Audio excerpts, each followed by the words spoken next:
your chance to be ruthless. Hey kid, don't ever let them get inside your head. They'll tell you what to do in life instead of everything you know that you could get. Don't let them guide your life towards regret. I'll fight for what I love with every breath. Hai guys, selamat datang di Fun Village Travel Channel. Masih di tanah perjanjian nih guys. Dan kali ini kami naik sebuah kapal nih guys. Penasaran gak sih kami di mana saat ini? Ikutin terus video ini ya. Jangan lupa subscribe, like, comment, dan share.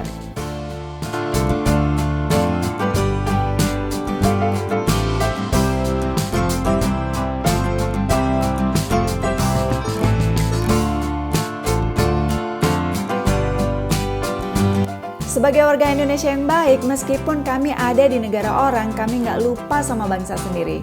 Mau tahu buktinya? Ini nih. Indonesia, kebangsaanku, bangsa dan tanah airku, marilah kita bersatu, Indonesia bersatu.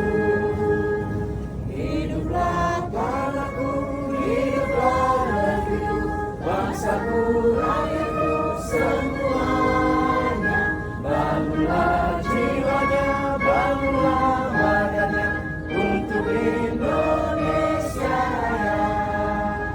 Indonesia Raya, merdeka, merdeka, tanahku negeriku yang tercinta. Indonesia Raya, merdeka, merdeka, hiduplah Indonesia Raya. Indonesia Raya, merdeka, merdeka, tanahku negeriku yang tercinta. Indonesia Raya, merdeka, merdeka, hiduplah Indonesia Raya. Yes, kami baru saja mengumandangkan Indonesia Raya di atas Danau Galilea atau juga yang disebut Danau Kinneret atau Danau Tiberias. Lokasinya ada di dataran tinggi Golan yang merupakan danau terbesar di Israel, guys. Danau ini memiliki luas sebesar 166 km persegi dengan kedalaman mencapai 43 meter. Terletak 211.315 meter di bawah permukaan laut yang menjadikan danau air tawar terendah di dunia dan danau terendah setelah laut mati. Danau ini menjadi salah satu saksi bisu di mana Yesus melakukan berbagai mujizat seperti menenangkan angin ribut dan juga menangkap sejumlah besar ikan.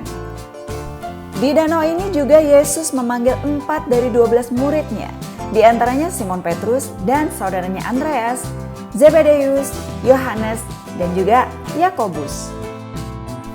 Selain menikmati keindahan Danau Tiberias, kami juga menyempatkan diri untuk memuji dan menyembah Tuhan selama kami berada di kapal ini, guys.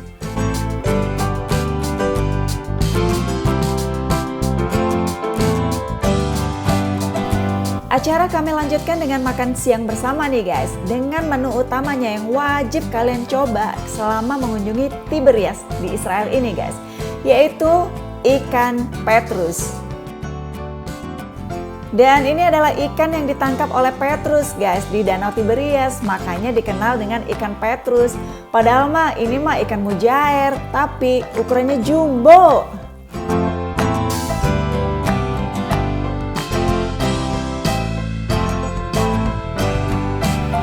Dan perjalanan kami lanjutkan menuju ke Gereja Sabda Bahagia. Gereja ini lokasinya ada di sebuah bukit kecil yang menghadap ke Laut Galilea. Atau lebih tepatnya di gunung tradisional, tempat di mana Yesus menyampaikan khotbah di atas bukit nih guys. Sabda Yesus tersebut ditulis di Matius 5 ayat 2-12 guys. Di antaranya adalah berbahagialah orang yang miskin di hadapan Allah, karena mereka yang mempunyai kerajaan sorga. Berbahagialah orang yang berduka cita karena mereka akan dihibur. Berbahagialah orang yang lemah lembut karena mereka akan memiliki bumi. Berbahagialah orang yang lapar dan haus akan kebenaran karena mereka akan dipuaskan. Berbahagialah orang yang murah hatinya karena mereka akan beroleh kemurahan. Berbahagialah orang yang suci hatinya, karena mereka akan melihat Allah. Berbahagialah orang yang membawa damai, karena mereka akan disebut anak-anak Allah. Berbahagialah orang yang dianiaya oleh sebab kebenaran, karena merekalah yang punya kerajaan sorga. Berbahagialah kamu jika karena aku, kamu dicela dan dianiaya dan kepadamu difitnahkan segala yang jahat. Dan bersukacita dan bergembiralah karena upahmu besar di sorga. Sebab demikian juga telah dianiaya nabi-nabi yang sebelum kamu. Betapa bahagianya orang-orang yang mendengarkan sabda Tuhan di kala itu. Dan sekarang kita menuju yuk ke tempat di mana Tuhan juga melakukan mujizat di tempat lainnya nih. Tafha, tapi Anda tahu nama yang benar Heptapegon. Itu karena Arab tidak bisa bilang Heptapegon. Tempat ini menjadi namanya Tafha, Bapak Ibu. Heptapegon 7 mata air. Ini tempat di mana Tuhan Yesus memberi makan 5.000 orang laki-laki, belum termasuk perempuan dan anak-anak Bapak Ibu. Ya, di sini Yesus melakukan mujizat dengan memberi makan 5.000 orang dengan cara menggandakan 5 roti dan 2 ikan. Hal tersebut tertulis di keempat kitab Injil, yaitu Matius 14 ayat 16 sampai 21, Markus 6 ayat 37 sampai 44, Lukas 9 ayat 13 sampai 17 dan juga Yohanes 6 ayat 9 sampai 13. Ini adalah tempat untuk memeras buah zaitun guys di zaman itu yang saat ini bisa ditemukan di area atau halaman gereja Tabga.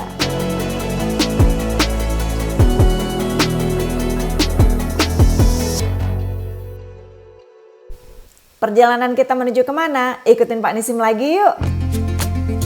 Di Kapernaum, Bapak Ibu. Kapernaum zaman dulu abad pertama kota besar. Bapak Ibu, kalau di zaman dulu abad pertama atau sebelumnya Bapak Ibu, orang tinggal di gua-gua, tapi di Kapernaum orang tinggal di rumah-rumah. Nanti kita lihat di belakang Bapak Ibu. Kenapa itu Bapak Ibu? Karena kota Kapernaum kota kaya dan besar. Kenapa kaya? Karena tanah di sini tanah subur. Ya, ada semua, ada sayur, buah, ada semua Bapak Ibu. Ada danau Galilea yang ada banyak ikan dan perahu. Dan apalagi yang paling penting, jalan Via Maris, tempat di mana orang bayar pajak zaman dulu. Karena itu kota Kapernaum kota besar Bapak Ibu. Nah, sesudah atau setelah Tuhan Yesus meninggalkan kota Nazaret, dia pindah ke sini. Dia tinggal di rumah Petrus. Ini rumah Petrus di depan Bapak Ibu. Maju ke depan Bapak Ibu. Rumah Petrus. Dan di tempat ini Tuhan Yesus menyembuhkan ibu mertua Petrus yang dia sakit demam Bapak. Ini ada banyak rumah-rumah di sini Bapak Ibu karena kota kaya, orang kaya tinggal di sini karena itu ada rumah-rumah Bapak Ibu. Jalan di depan namanya Jalan Sudirman Bapak Ibu. Ini adalah reruntuhan kota Kapernaum di mana rumah-rumah orang kaya di abad pertama. Kapernaum dikenal dengan kota Yesus. Jadi Yesus meninggalkan Nazaret untuk tinggal di Kapernaum dan juga mengajar di sinagoge.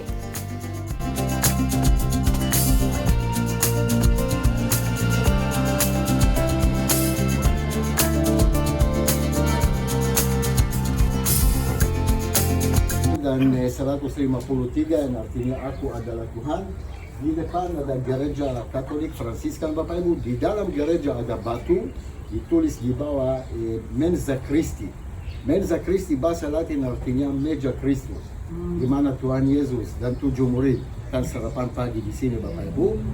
Dan apalagi lihat di depan ada patung. Nanti kita lihat ada patung yang Tuhan Yesus bilang kepada Petrus, gembalakanlah domba-dombaku. Karena di tempat ini juga Tuhan Yesus tanya Petrus, apakah engkau mengasihi aku? Ya. So, ini apalagi tempat ini Bapak Ibu di mana Tuhan Yesus berjalan di atas air di sebelah utara. Okay? Grup terakhir sama pendeta Gideon ada sepeserta dia coba berjalan di atas air. Tapi imannya runtuh ya. Sampai sekarang nggak tahu dia di mana. baca di perahu tujuh murid Bapak Ibu di tempat ini. So kita baca Injil Yohanes 21 walaupun sudah baca tadi di perahu Bapak Ibu, tapi ada berapa hal di sini. Ya, silakan. Oke, Yesus menampakkan diri kepada murid-muridnya di pantai Danau Tiberias. Ini adalah tanah suci di mana Tuhan Yesus menyiapkan sarapan untuk murid-muridnya. Sedangkan ini adalah danau di mana Tuhan Yesus berjalan di atas air, guys. Perjalanan kita lanjutkan menuju ke Sungai Yordan nih, guys.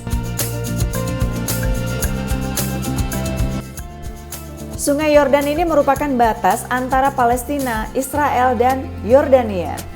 Sungai ini merupakan salah satu sungai di mana bangsa Israel melintasinya untuk menuju ke tanah perjanjian, yaitu tanah Kanaan. Dan di sungai ini juga Yesus pernah dibaptis oleh Yohanes Pembaptis. Selama kami di sini, kami diberi kesempatan untuk melakukan penahbisan baptisan, guys. Ini adalah hal yang gue nanti-nanti selama ini, guys, untuk bisa dibaptis ulang di mana Tuhan Yesus pernah dibaptis.